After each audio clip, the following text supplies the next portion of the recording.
So how is that you got the slight edge over the others who hail from countries which have a rich sailing tradition? So was it your Navy background or was that something more innate? I think it is mostly to do with the kind of sailing that I had done before, a lot of dinghy sailing, so my tactics were not really that bad. And initially I was behind the fleet. And originally my aim was to make an appearance in this race. Crossing the start line itself was a big thing. First guy from India somehow building a boat, and the kind of bureaucracy and all you have to deal with is not funny. So I thought just crossing the start line itself is an achievement, and I finished is like fine. I'm happy with just getting a finish. But as the race progressed, I realized that the entire fleet was in front of me, and I saw all the mistakes that these guys were making. And I started kind of picking on each guy's mistake, and I managed to overtake all of them one by one. And finally, I was in third position, just 100 miles behind the second guy when I met with the accident. In fact, the second guy came on HF and he said that if you cross me, I'm just going to put my boat behind you and go for the sail behind you right till the finish, because till now you're the only guy who's done everything right. Right. So let's talk about the accident. I know it's a very difficult memory for you. No, it's not. But Urbi had warned me not to probe you on that. But anyway, could you perhaps elaborate what happened? So there was a storm. And there are some storms, there are a lot of storms in the Southern Ocean, but there are some storms which have a person's name written on it. And this storm had my name written on it. Right. That's how it was.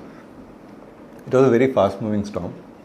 And the problem with fast moving storms is that when the wind shifts from northwest to southwest, it doesn't give time for the sea to settle down.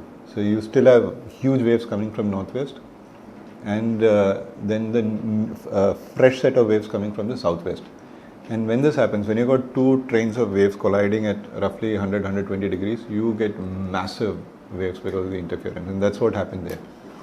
So usually beyond a certain wind speed, you sail with respect to the wave and not the wind, and you try to put the boat down a wave so that everything is safe. Now here the problem was that there were two trains of waves, and you put the boat down one train, the other will knock you down. So I had a knockdown, and my mizzen boom broke, and there were some problems and all that. I had my diesel tank cracked and there was a leak, and my galley came off and there was gas leak, and I sorted all these things, and then I went out and I was steering again. And in between we got on HF radio, and I came to know that the guy behind me had a knockdown and he lost his mizzen mast. The second mast was completely lost. The guy ahead of me was Mark Slats, also had knockdowns, and he said he was still fine, but there was a lot of water inside his boat and his HF was nearly dysfunctional. And then we are like, okay, let's regroup after a couple of hours, and we'll have another chat session. And I went out and started steering the boat.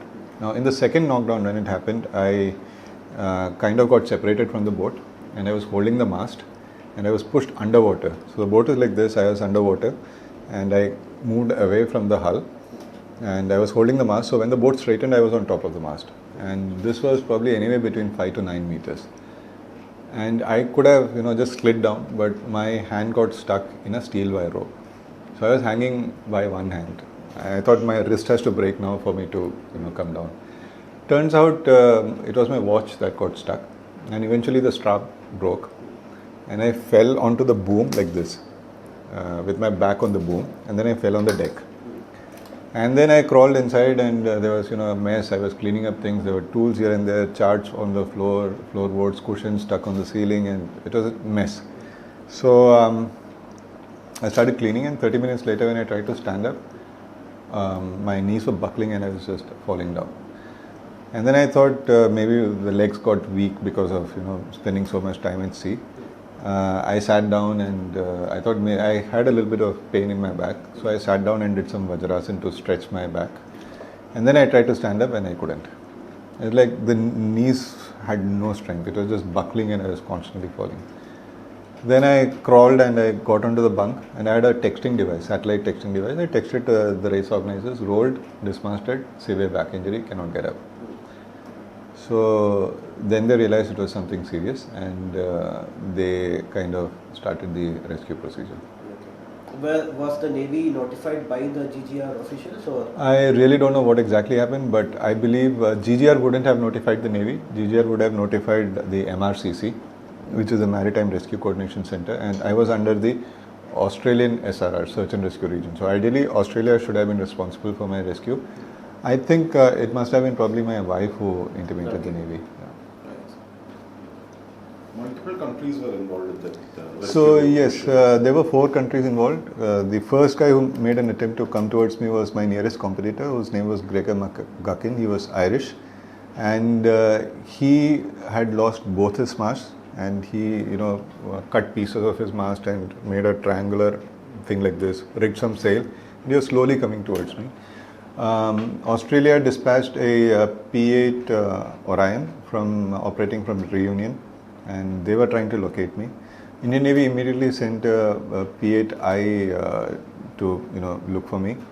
At the same time, the MRCC contacted the nearest vessel, which was a French fisheries patrol boat called Osiris, and they were dispatched to head towards me. So yeah, there were 4 countries involved.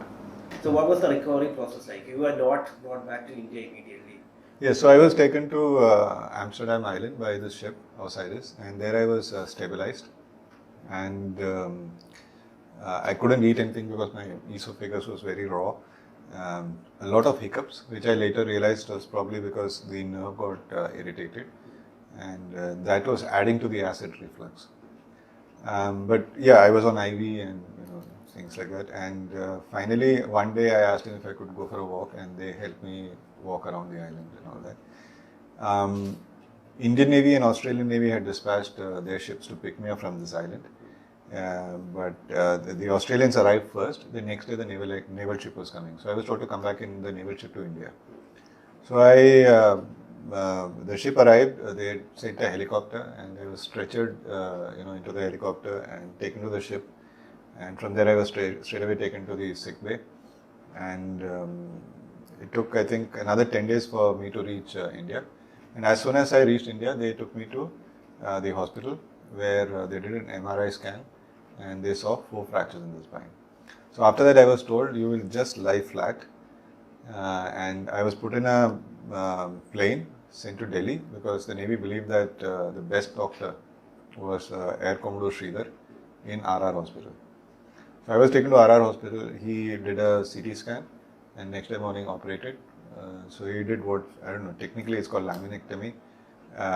They put 2 rods and 8 screws and fused 5 vertebrae into a single piece, and did some bone grafting and all that. And yeah, so after the surgery, I got a 1-day break, and the next day I started walking again. Right. Yeah, but walking as in it was like just 3-4 minutes or something. It was too much of an effort. Yes. Were you certain that you would attempt the next race? Yeah, obviously. I mean, even before that. So when I was in the boat, waiting for rescue, I was already making plans. Okay. Yeah.